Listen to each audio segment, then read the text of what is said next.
Hey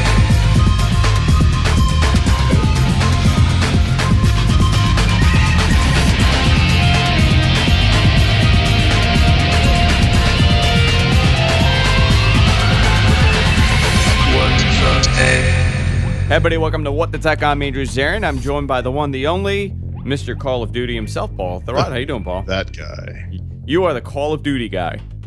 You've been playing all day, I'm assuming? No, I haven't been playing all day. In fact, I was out for a while today. You had emailed me or whatever, or maybe hit me on Skype, and I just walked in the door. I just picked it up. I've only played 10 minutes today, but I stayed up. I stayed up until midnight that night, Sunday night, and played for a couple hours.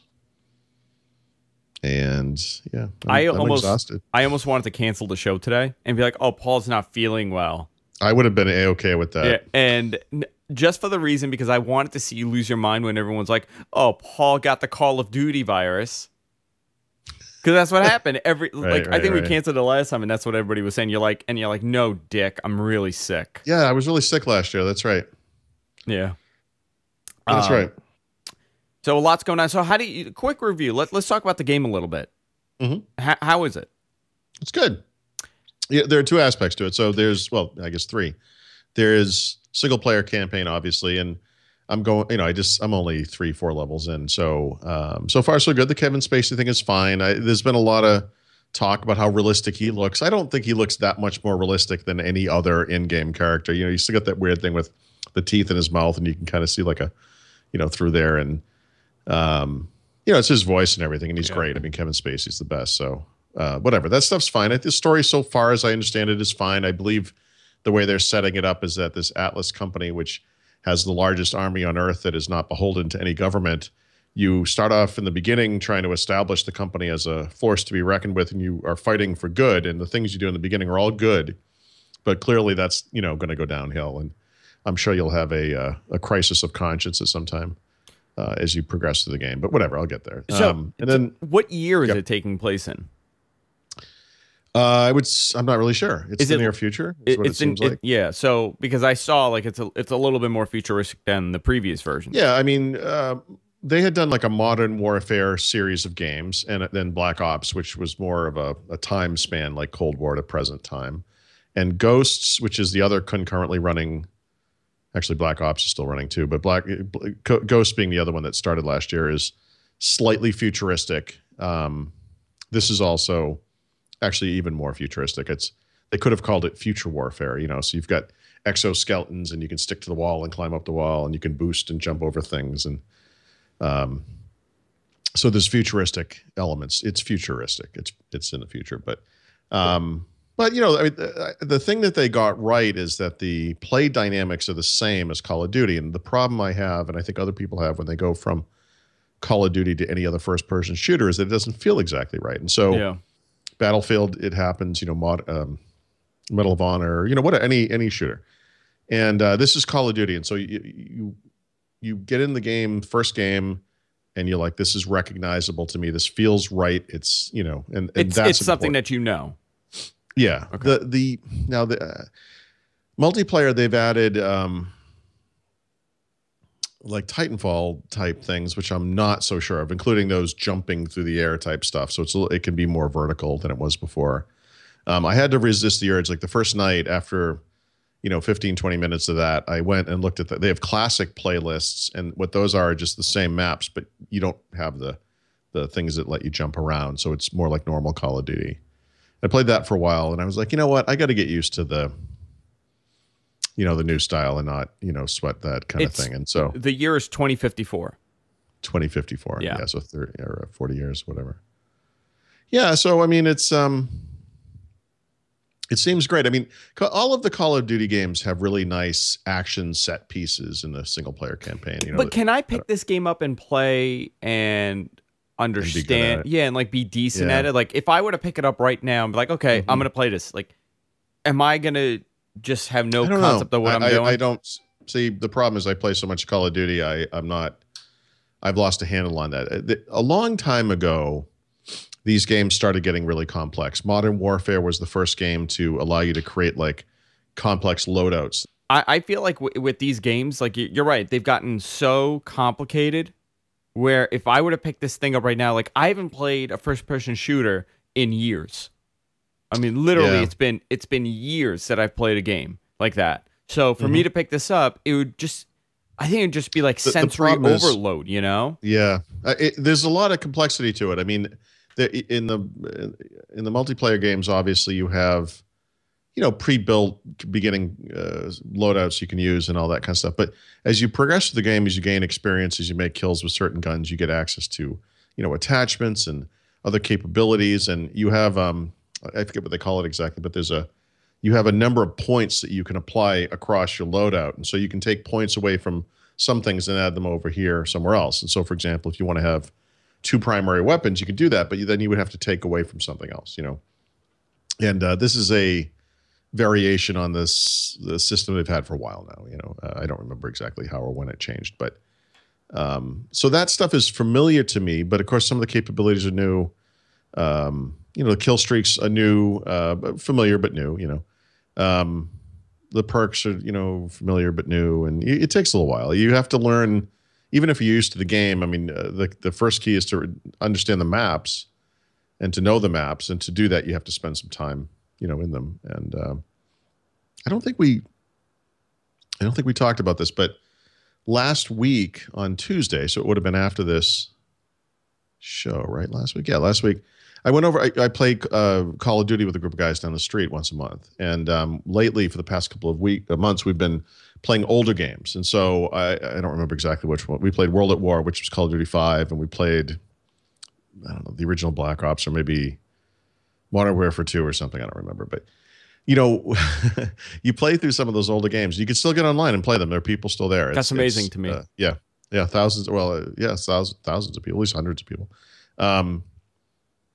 And I was telling one of the guys, you know, our memories of these places, these fake places in the game, are better than our childhood memories. Isn't that that's insane? Because yeah. So we have spent much time in these places more recently. And even though I haven't picked up one of those games in 6 years, you know, you run around a corner, you get killed from someone who's kind of hiding. I know exactly where he is. I know how he's hiding. I know what little trick he's doing. And I come back and sneak around the next time, and I know exactly how to get to him.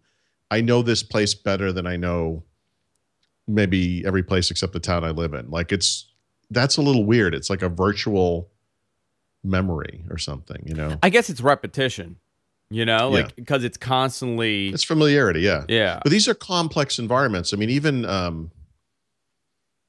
can't remember which one it was. It must have been, I guess it was World at War. I mean, some of those maps were actually kind of old. Maybe it wasn't that one. I don't know. It doesn't really matter. But anyway, that game came out 2006, 2007, something like that. The graphics are a little less sophisticated than we have today, but still, you know, reasonable. But the maps, you know, they're sophisticated in many ways. There are bridges and rivers and rooms and hidden areas and things you can jump on, and, you know, sight lines. And there's all these, like, it's weird how you have these memories of things. I just found that to be very interesting. And so, you know, this game is new and unfamiliar. And so someday I'll have that same sickness, you know, I remember it too well. But I mean, I have it with, like, games that I played when I was a kid, you know, like these childhood games that, like the secret passageway. It's like Zelda, for example, right? Like that was probably. But those are so simplistic. Like I think there's something, games like first person games in particular, when they cross some graphical line, I mean, you could live in that world. I mean, it's almost like I sometimes want to live in the virtual you know, world. No, but you know what I mean? Like it's I think it triggers a different kind of memory. I mean, I know that you could dream about any game. I mean, back in the 80s, if you were playing Frogger or something, or Pac-Man, if you were addicted to that game, you would probably dream about it, you know? But I think there's a difference if you're having a dream about a multiplayer game level, and you're actually maneuvering through the level in a way that is accurate to the game, and it's basically a real place in your mind. Anyway, I'm sure that the people who envision virtual reality were thinking of this kind of effect on the brain, although most virtual reality would Well, probably be a how little about? more. I mean, it's only getting better. You know, these graphics are getting better and better. At what point do we no longer see a difference between what's on the screen and what we're watching? In the news. Like, I mean, it's getting so close. So, I mean, it's still years away, obviously. But if you compare just in the last 10 years, how these games have improved graphically, it's unbelievable.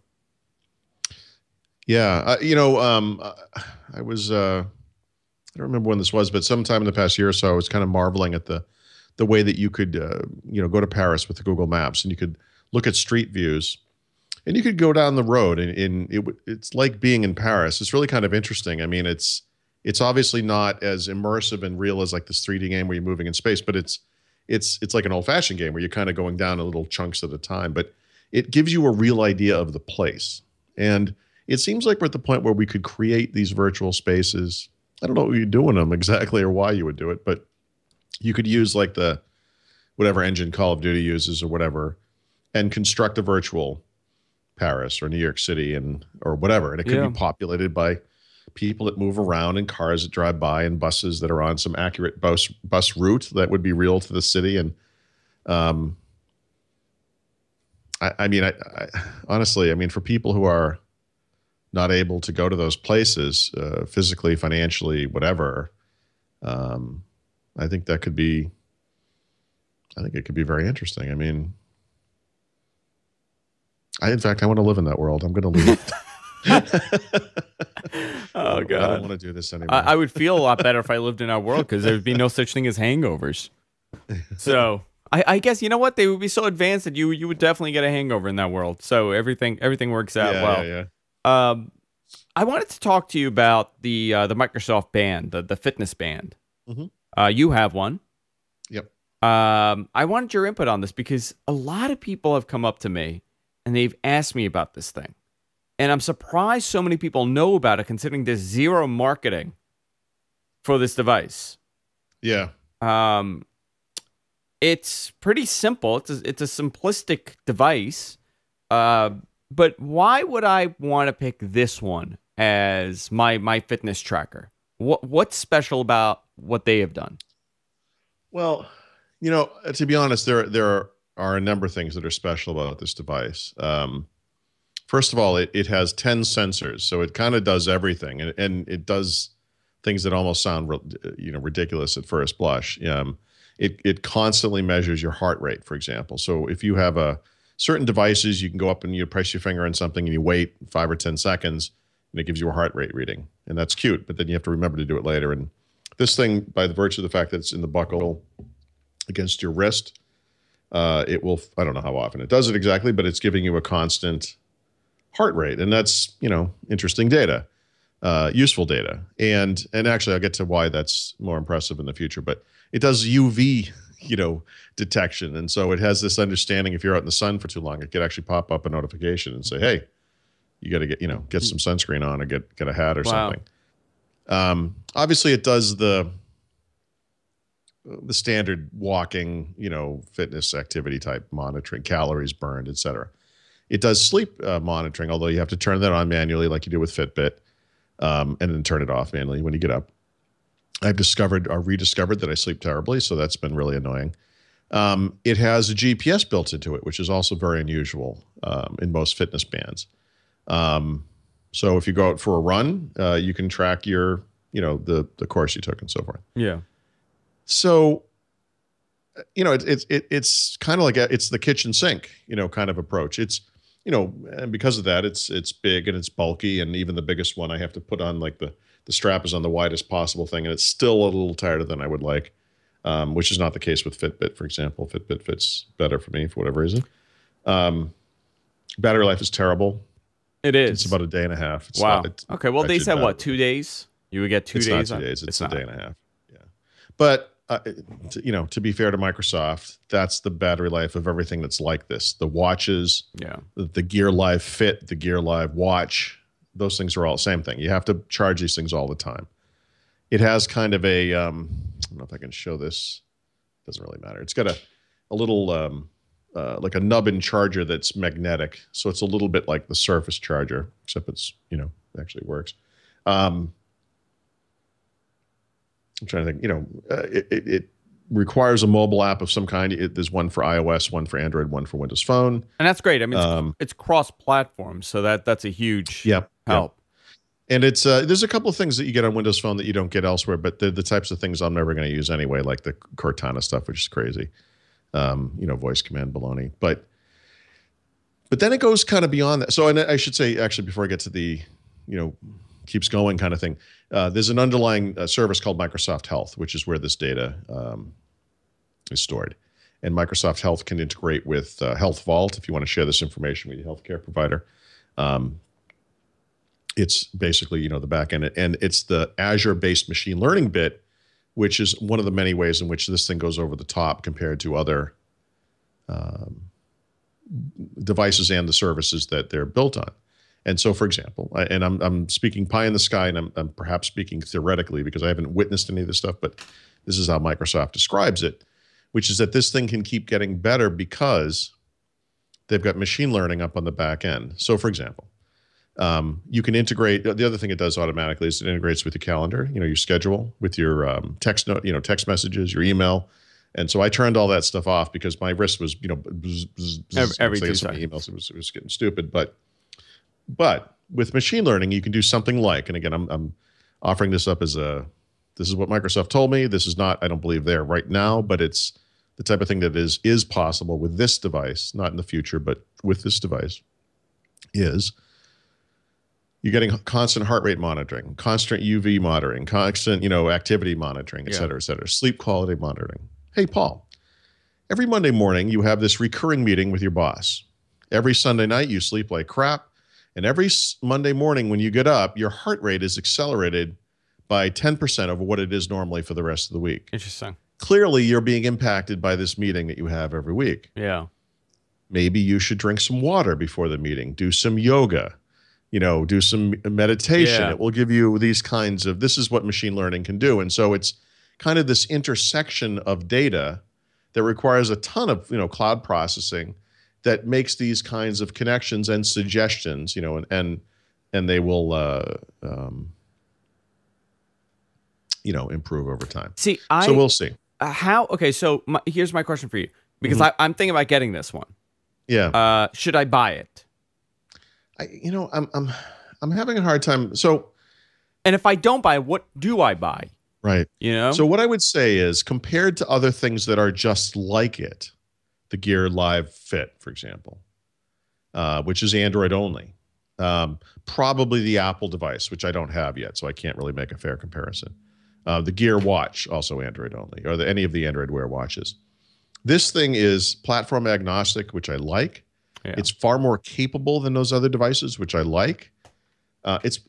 It's a lot of things. It's kind of better, in the sense that it does more.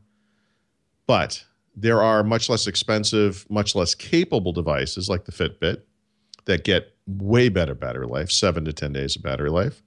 They don't do as much. They don't do the constant heart rate monitoring. They don't do, there's all these things you can do with this watch. I've only touched on, by the way, the tip of the iceberg with this thing. There's workouts. There's all this stuff you can kind of add to it and change how things look. And there's all this stuff going on. I actually think the problem with this watch is the same thing, or this band is the same thing as is the biggest benefit of it, which is that it does so much. Like, it's too much choice. It's too much stuff to think about. It's too much to worry about. It's just too much, and they're clearly on to something. I think that there will be other devices. I know there will be other devices, I should say, but obviously this is the first gen for them. And I guess this was their way really of getting shot it for the moon, though. It's first gen Microsoft band, you could have said, make a Fitbit, just make a Fitbit. And I think people would have said, nice, good job, Microsoft. This one is a little polarizing because you've got, it's like a gaming PC. There are people on the one hand who are like, yeah, fucking A, this thing does everything. It's awesome. And there are other people who are like, wow, this thing is way more than I need. It's crazy. And there's too much going on. And I think both of those points are valid, and it makes it hard to recommend it, to come up with any, anyone who says, like if you read a review where it's like, this thing sucks, or this thing is awesome, it's more nuanced than that. And it makes it's difficult to come to an understanding of whether this thing is good, bad, or indifferent. So, like, how accurate is it? Because my issue with this is that it's not curved, it's straight, and it's kind of awkward the way that it sits on your wrist. It is awkward, yeah. Because your wrist isn't flat. So, how is it? I know.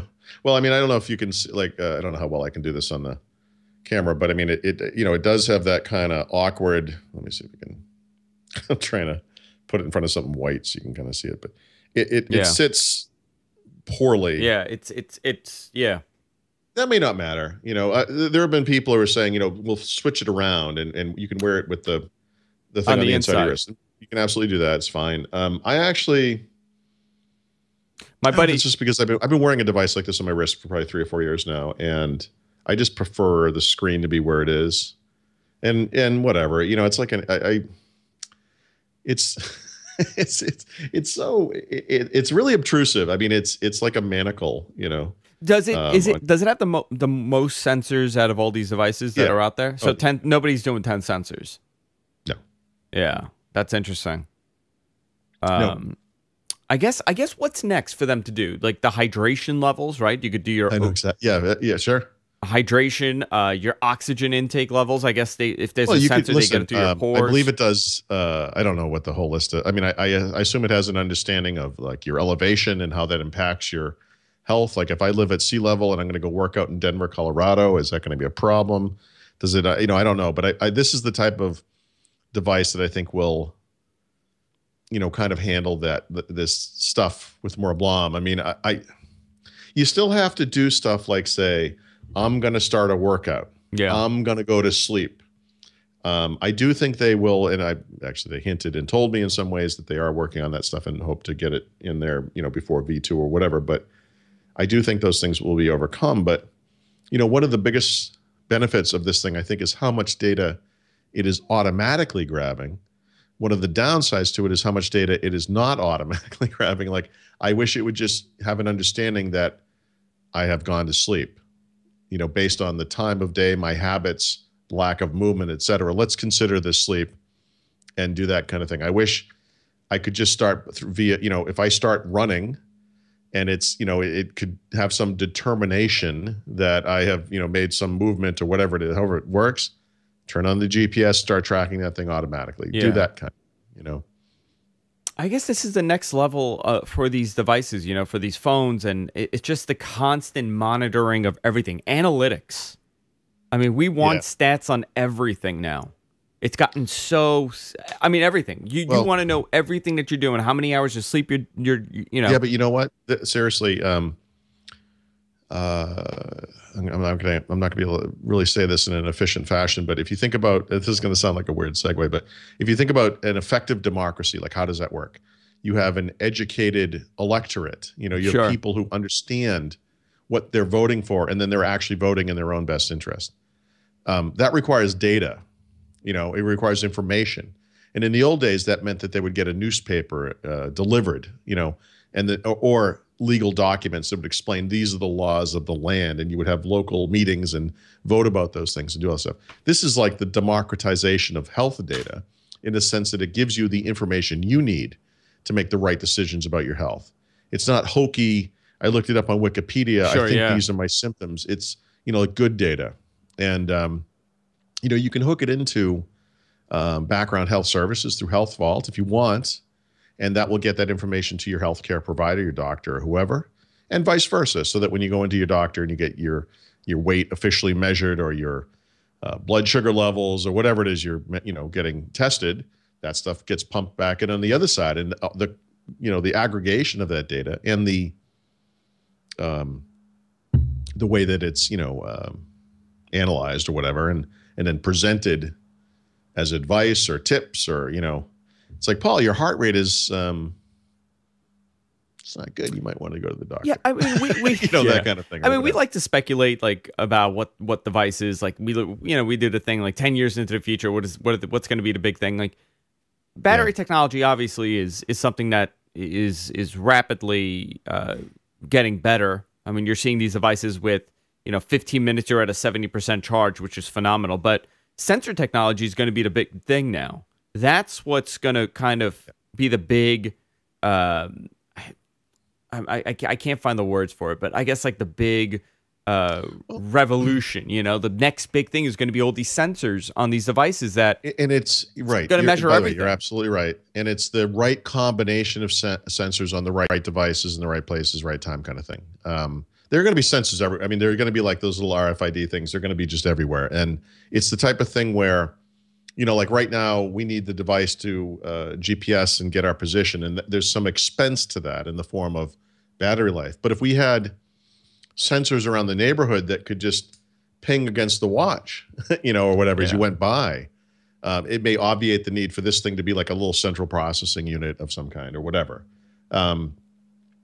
Its concentration of sensors, I think, is what sets us apart. But on the other hand, it doesn't do something the Samsung devices do, which is like at-a-glance mode. So, for example, by default, the screen on this thing is off. You have to turn it on.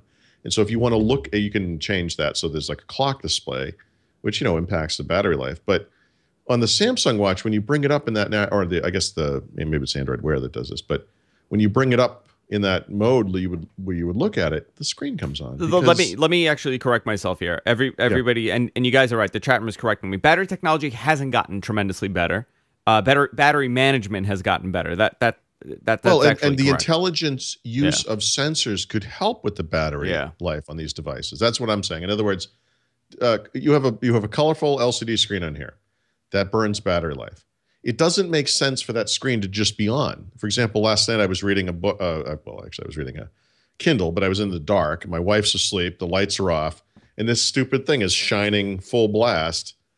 And I'm thinking to myself, that's dumb. Now, if it had like that glance mode, that screen would be off. It would be preserving battery life. But when I did the little at a glance motion here, then it would come on. And by the way, how about a proximity sensor or whatever? I guess it's an ambient light sensor. Notice that it's pitch black and dim the frickin' display. Like, I mean, by the way, I'm sure there are people listening saying, yeah, Paul, it does do that. Well, it didn't seem like it last night when it was pitch black in my room. I can tell you that. This thing was like the light of 1,000 suns. So there are lots and lots of things that this thing can do. There are lots and lots of settings you can configure. I think there are techie people that love to overthink technology, and it's like, Paul, all you have to do is turn off GPS and then turn it on when you're going to go for a walk or a run or whatever. And it's too much. Yeah, I guess I could do that, but I'm trying to put myself in the shoes of a normal person and thinking of the real benefit of this thing, which is, it does everything. It should do everything.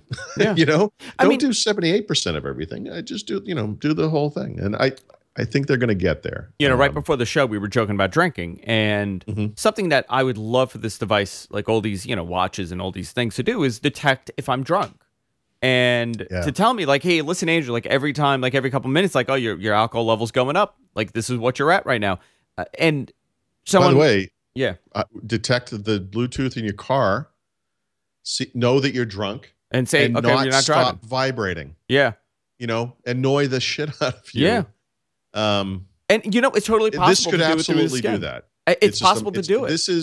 That's the machine learning piece. This is taking two separate data points and making something kind of wonderful happen in the middle. What you're describing is an awesome idea and is something this thing could do. It doesn't do it now. It's totally capable of doing it because it's. I remember reading this a couple of years ago. If somebody could find it. In New Zealand, they were determining people that were drunk by doing like an infrared. It was just like they were doing it through the skin, where they would just hit you with like an infrared and would tell you your blood alcohol level. This watch could easily do something like that. I mean, the technology obviously has to get there, but it's possible to detect it through the skin. A lot of these things are possible to detect through the skin. So when we're talking about the bigger picture here, this is just the beginning of these devices. Yes. But by the way, I would say, the Microsoft one, and people are going to be weirded out by this in many ways because a lot of people count Microsoft out. In many ways, provides the best view of the future because it does so much. It's a little too manual in some areas, but it's V1 and they can improve that through software and all that kind of stuff. It's exciting stuff. Yeah. They're amazing. Yeah, they're amazing. When we talk about these devices, like I don't want a watch that's Android on my wrist. It's silly, you know what I mean? Or like I don't want a watch that's iOS on my wrist. Like to me, I don't need that. Well, some people might want it. I personally don't want it. It has to do more. If you're adding another device onto your body, it has to do more. So how does it do more? All these sensors. That's how you do more. If we're aware of what we're doing, if we're aware of what our cholesterol is, and if we're constantly being reminded of all the bad things we're doing. You being more informed is never bad.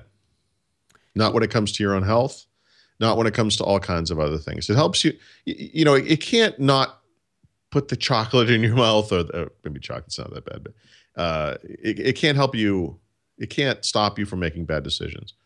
But, you know, I think the types of people who would buy this thing are trying to make the right decisions for themselves. You know, I think you had mentioned accuracy earlier, and we probably talked about the difference between like the Nike Fuel Band and the Fitbit that I experienced. And one of the frustrations I had with the Nike was this elliptical thing behind me, where you get on it with the Fuel Band and you move your arms and it's over, and it's like, yeah, you just did nothing. Yeah. And because it didn't have the right sensors to measure that kind of movement. It was really walking oriented, you know, stride oriented. The Fitbit is more accurate. This one will be more accurate still. This one can handle, you know, bike riding and different types of machines and things like that. And that's important because you want some understanding of, you know, how you're impacting your health. Whether it's accurate or not, in some ways, it does matter, but it almost doesn't matter to the degree that the point is you're comparing what you do to what you did. And so if this thing's always off by 10%, but you do it every day, you know, you're still getting an accurate understanding of how you're comparing to you in the past. And I think that type of stuff is important. I had a friend, this poor girl, like she wanted to work out, you know, like she started going to the gym, and she had one of, like, you know, the Fitbits, and she was burning all these calories, and she's like, oh my God, it's crazy. Like I spent like 15 minutes, I burnt like this many calories. She didn't realize every time she's going like this with her arms, the thing is thinking it's burning more than it is. Like she was getting these... you know, right. When my wife and I both had Fuel Bands, we used to, you know, it was that I can't remember the goal, but you had some goal like 10,000 steps in a day or whatever it was, and you'd be at like 9,973, and it was like time to go to bed. You'd be let me hold on a second. Let me just burn through that final, yeah, you know, and that's stupid. I mean, it's just so I've only had this thing for 4 or 5 days, whatever it is. You know, I need a little more time, but I can get used to it on my wrist. I can wait for some of the things to improve. There's certainly a lot to talk about here and a lot to explore. It's overwhelming, and I think ultimately that's going to be the problem. It's going to appeal to a certain group of people who are both technical and have an interest in this kind of thing. They're going to overthink it, and they'll sort of see past the limitations and not worry about that stuff. But I sort of think about the impact of a normal person, my wife, you know, my sister, whatever, and I think they would be overwhelmed by this. I think it would turn them off because it's just too much. Too much. Yeah. Interesting. So much to get to today. A lot of stuff happened. A lot of cloud-based stuff happening over the last couple of days, which I want to get to. But before we do that, let's take a moment. Let's talk about our Patreon campaign, guys. A lot of you have been donating over the last week. It's phenomenal to see that happen. I'm not going to drag this on. If you want to help us out, you could donate anything you want. A nickel, a quarter, 50 cents, $1. We suggest $1, but you can do whatever you want. Go to patreon.com/whatthetech. You could fund us there. We record a bonus show after the show each and every week, and you get access to that bonus show. It's about a half-hour show, 45-minute show, where we talk about whatever we want to talk about.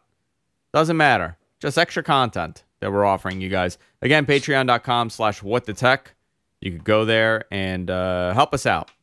Paul, let's talk about, where do you want to talk? You want to talk about the Amazon Prime story? You want to talk about Dropbox and Microsoft partnering? The Dropbox I think Microsoft the stuff is all, we can burn through the Amazon thing, because I actually don't think the Amazon thing is such a big deal. Okay. I don't know if it's a big deal, but it's interesting that this is the trend now. Unlimited storage is the trend. Yeah. So the Amazon thing, though, is unlimited storage for photos only. I mean, I think that's an important distinction. It's only photos. And it's, it's for Prime members. So you're paying a subscription. So Microsoft last week with Office 365 and OneDrive made unlimited storage a feature of a subscription that you're paying for Office. So they sort of, in the past, when you look at things like Dropbox or whatever, box.com, storage was the service. With Microsoft, it's Office. And so I thought that made a lot of sense. Now for Amazon, Prime is the service. And actually for Amazon, that makes a lot of sense. But you'll notice the one thing they're not giving you is unlimited storage for anything. It's only for photos. And so the primary benefit there, this is not designed for, although you could do this, it's not designed for people who say, hey, I have terabytes and terabytes of photos. I'm going to pump them all up into, my Amazon cloud, whatever it's called, using some desktop utility, which I'm sure exists. That's not the point. This is for people who want to use Amazon on their phone to back up to Amazon. And honestly, I've been recommending OneDrive for that purpose, no matter what kind of phone you have, and that doesn't change. I mean, I don't know. You're welcome to do this if you want, but I don't see this as a big deal. Okay, so let's go to Dropbox, because this is actually fascinating that they're teaming up with Dropbox now. Yeah, they're partnering, considering they have their own, cloud storage service. They have SkyDrive, right? OneDrive, SkyDrive. They have OneDrive. So, what's the story behind this? Why are they teaming up with Dropbox? Are there end users wanting to back up the Dropbox? Like, why would you back up the Dropbox if you could back up to OneDrive automatically? Right. Yep. Well, it's not about backup. It's about just document storage. And storage, yeah.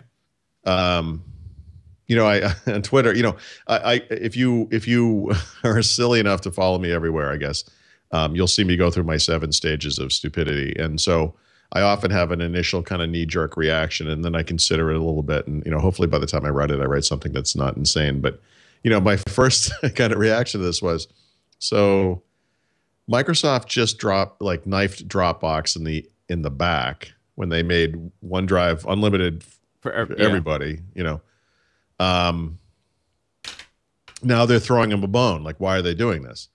And then you look at what they're doing with Dropbox. And if you understand how Office 365, Office, whatever works today, you know that in an Office application like Word, whether it's on your computer, your tablet, your phone, whatever, you can access what Microsoft calls places. And those places today are your computer or device, OneDrive or OneDrive for Business. And so one of the 3 things they're doing with Dropbox is making Dropbox a place, right? And that's great, because if you're using Dropbox, I mean, that's what you want. That's integration right there. You could install Office 2013 on an otherwise completely new and non-changed default computer. Go to File, Open, Add a Place, sign into Dropbox. You don't have to have any Dropbox integration with the file system. And now you can access your Dropbox files, and you can save to Dropbox very seamlessly from the Office application without doing anything else. Yeah. That alone is a very useful feature. So that kind of level of integration is good. It's going to work from the web version of Office applications as well. Very interesting. And so it makes Dropbox functionally identical to OneDrive or OneDrive for Business, regardless of what kind of device you have. That's great. Yeah. So why would they do this? Like, why would Microsoft prop up a competitor? And the reason is simple. Because to get this, you have to pay for Office 365. So you're still paying for Office. You're still paying Microsoft. So if you're still paying Microsoft, why would they care what cloud storage you're using? You're getting unlimited storage from them, but it's better for them if you don't use it. If you don't use it, yeah, So absolutely. If you like Dropbox and you've been using that for the past 2 years and that's what you're comfortable with, and you want to pay them too, great. If you think about it that way, it's kind of a win-win. It makes customers happy, and it saves them from having to store all your stuff and pay for that. It's Are they going to integrate other cloud storage services? Yeah, absolutely. Once you see that, you think, because when knowing what they did with Office for iPad and knowing what Apple did with iOS 8, my initial reaction to this was, wait a minute, is this some iPad thing? Like, because they had pictures of iPads, because in iOS 8 you can integrate with whatever cloud storage you want. But no, this is a Microsoft thing, and so this is at the app level, right? Yeah. Something Microsoft. And by the way, it's not there today. This is months away. In fact, the scenario I just described with the desktop PC, that might be the next version of Office. So, that's what we were kind of talking about that a couple days ago, you and I, where I have a friend. He lost everything because his Word document. Oh, you're crashed. talking about autosave now. So like I want to kind of touch into that. What happened to this guy? He was typing something up, and everything crashed, and the temp file doesn't have what he needs, and he checked all the backups, and there's nothing. So he lost like 2 hours of work.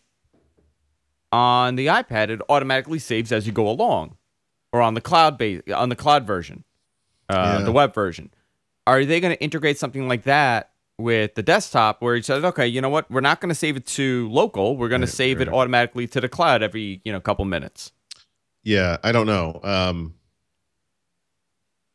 I think they have to, and I don't. If they do, I don't think they do that until the next version of Office. So, which is going to be a couple years away. Yeah. No, late next year, I think. Oh, the next. Yeah. So, I would hope so. We'll see an Office for Windows tablets. The touch version of Office. We'll see the Office for Android probably pretty soon. I'm expecting that by the end of the year. I would be surprised if those things don't have that autosave feature you're talking about.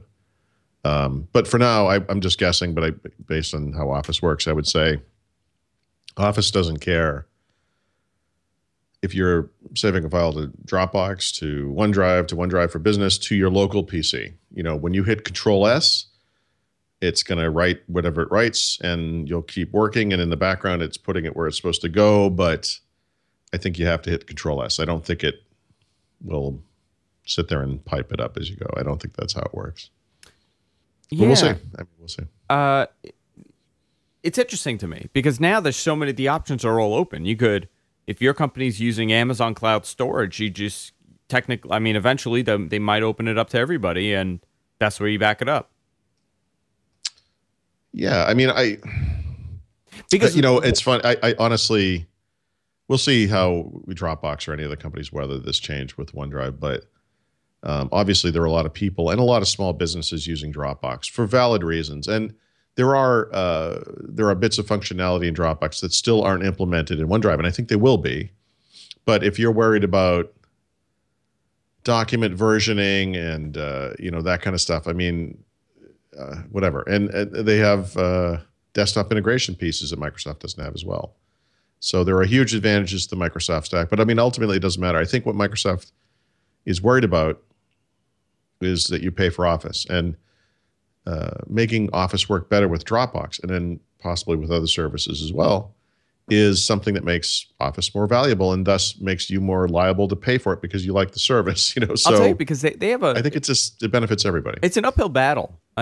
For people like you and me, we'll pay for Office, but for people that are coming up now, like teenagers now, 20-somethings now, why would they pay for Office if Google is doing everything they need done? Well, it depends on what you're doing in life. And so, my son, who's like a teenager, he gets Office either through, by the way, and this is the problem with this device, battery low, plug me into charge. I just charged this yesterday. Irritating. Yeah. So whatever, I'm not doing anything strenuous now. I guess I can charge it. Yeah. It's irritating. I've been coddled by the Fitbit because the Fitbit for me is basically 10 days. They say 7 to 10 days. I get easily 10 days on the Fitbit, so I love that. I don't have to think about it. But anyway, what were we talking about? I just lost my track. We were talking about Office, but we could move on to. Oh no, kids in Office. They need to make Office attractive to people coming up the road. Your needs change as you get older, and so. At some point, I think Microsoft has done that kind of Godfather thing. They've made it like an offer you can't refuse. And so you may say, well, I can get away with Google, whatever, and I can do this and that. Like, yeah, you can. But look at all this stuff. It's like what Amazon is trying to do with Prime. You know, Prime is this thing where you can get items shipped to you in 2 days. And if you buy a lot of stuff from Amazon, that makes plenty of sense. But Prime is also a lending library through the Kindle books. It's a video library that works like Netflix. It's this new photo service, unlimited photo service. I mean, it expands out and it becomes kind of a no-brainer, you know.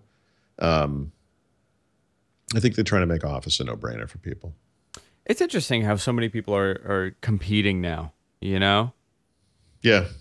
There's so many people are competing, and there's so much competition in the same space from companies that really are not traditionally in this space. Like Amazon is in the storage business. Yeah. Well, they're in the shipping, they're in the retail, they're in all these different businesses, and everybody's kind of crossing. The competition is more, but really everybody's playing. Like Microsoft is playing the nicest out of anybody. Yeah. They want to be on everything. They are, out of necessity, you know. But yes, they are. That's true. Yeah.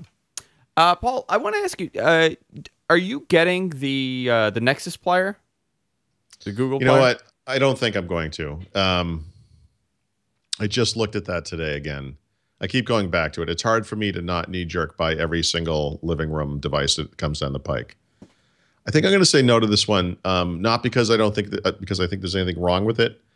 I just don't think there's anything particularly special about it. And I threw this into the notes as kind of an afterthought, but Roku last week added a Google Play channel to its Roku devices. And that gives you access to TV shows and movies. That's amazing to me that they did that. Yeah, it works great. By the way, even if you think you're never going to go use it because you get a free movie. In fact, when they updated the Google Play app on Android this week, you got another free movie from that. I got 2 free movies from Google this week from HD Movies, Gravity and I think the first X-Men movie maybe or something. But yeah, that answers a problem I've had with the Google ecosystem, which was that to get an HD version of a Google Play movie or TV show on your TV, you basically had to use Chromecast, which means you had to use a device, which means you had to start your whole experience from this handheld device and then kind of cast it out to the screen. And then the thing goes to sleep. And, you know, that's the thing I keep talking about. Or a Google TV, Paul. You could use a Google TV. Right. So anyway, you only have Chromecast, like I said. And, no, I mean, right. I mean, that's my point being nobody uses Google TV. So it was basically your only option, viable option. So with the addition of Google, the Google Nexus Play, now you have like a dedicated Google device that has access to other services. And so, okay. Kind of like Google's version of an Apple TV. It's an obvious idea. I don't know why they didn't already have this. But I think the Roku is a better choice, and the Roku gives you access to that Google content if you have it. It's only TV shows and movies. I mean, so you're not going to get access to, if you use Google Music and you have all access, that's not on there. I don't know what else you would use in the Google ecosystem, but I guess that would be the big one. But you know, the TV show and movie thing is the big deal. I mean, if you have a Roku now, you have 3, 4, 10, I don't know, video services you can use to rent movies on a Friday night. So I think you're good there. This is the closest we have to that platform agnostic, does almost everything device. Obviously, Microsoft stuff's not on there. I'd love to see Xbox Music and Xbox Video on there. Apple stuff will never be on there, so let's not get silly and pine away for that. But I think that it's the closest we have to all the stuff that really matters to most people. If it's not, if you're an Apple guy, you're going to get an Apple TV. So that's fine. That works great. And I don't think we're ever going to see Google Play on the Apple TV, right? Sure. No. That would be nice. I mean, that'd be great if that's a possibility, but I don't think that's going to happen. I'd love to see the mix and match stuff. I guess you could get, I mean, it's not really in the running because it's $350 or whatever, but obviously you can get an Xbox One that has all kinds of, so if you want something like expensive and painfully slow, please get an Xbox One. But these little hockey puck devices, the Google Nexus Play, I think it's whatever it's called, the Roku, the Amazon Fire, TV is in this category. They all work great. And the little streaming sticks, Roku streaming stick is about $50. We'll do Google Play. There you go. Great. It comes with a remote. That's what you want. You want a remote. You know, you don't. Maybe you don't think you do, but you want it. You really just want a remote. That's such a little thing. I wish they would. I wish they would sell like a $10 remote for Chromecast.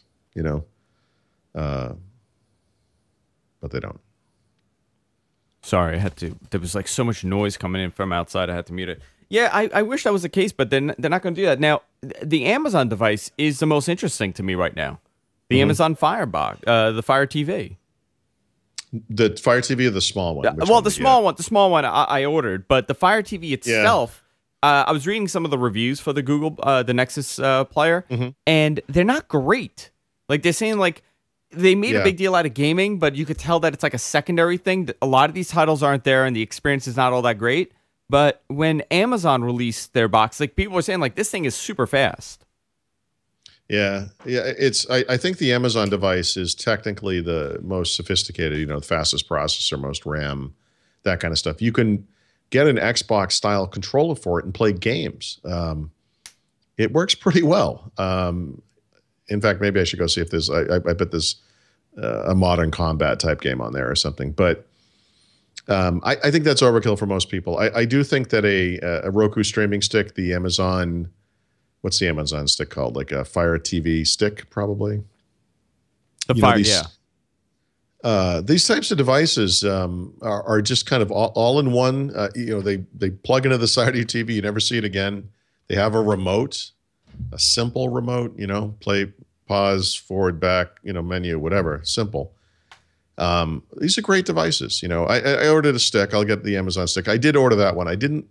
I looked at I keep going back to the Google one because I feel like I should review it, but I keep looking at it and I think Is it necessary?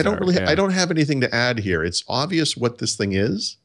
I mean, I've never met this kind of person, but if you're thoroughly invested in the Google ecosystem or whatever, in the sense that you're buying, you've been not just using Android devices, but have been like buying movies from them, you may want to get that. Just like if you're in the Apple ecosystem and you've been buying movies from iTunes, you know what? Get an Apple TV, obviously. Yeah. You know, it's the obvious choice for you. So what do I say? I don't think there's anything to add to this. The Roku device has Miracast capabilities. So it works with, again, not iTunes, but it works with virtually everything. I mean, if you with a window, like a Surface tablet, could walk up and use Xbox Video and Miracast it out to the Roku using Miracast. Sorry, yeah. one of my artfully constructed sentences. So it's it's like the jack of all trades kind of thing. It works well. Excellent. All right, Paul. Let's wrap it up. And let's wrap it up. I think we touched on everything so far. And then we got our after show. If you're watching live, we're going to do our after show. So hang on if you're in the chat room. All things Paul Thurrott. Go to winsupersite.com. Anything coming up, Paul? Anything special? Anything new? Oh, boy. No, not really. No. Well, I get all these, there's like all these devices to review. I've got phones that I need to write reviews for, finish my reviews for, laptops and, transforming things and whatever. I mean, I'm getting a Nexus 9, I think, today.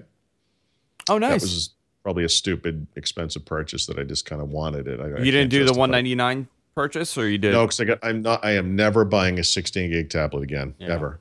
And I wanted to spend if they had offered like a $399 version for I would have been all over that. I just, mine's coming today. It was like $500. Jeez. Crazy.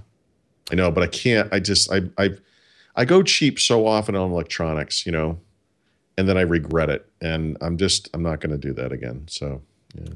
It's a right move, Paul. You made the right decision. It's an expensive move. Yeah. Membership has its privileges, but it's also really expensive. If you miss any portion of the show, go to our website, gfknetwork.com. Subscribe to us. We're everywhere podcasts are available. Also, use our Amazon link, gfq.co/Amazon. You're doing all your shopping for the holiday season. Save our link, buy the stuff on Amazon, and we get a tiny little credit every time you buy something. And that's it, guys. We'll see y'all next week. Goodbye.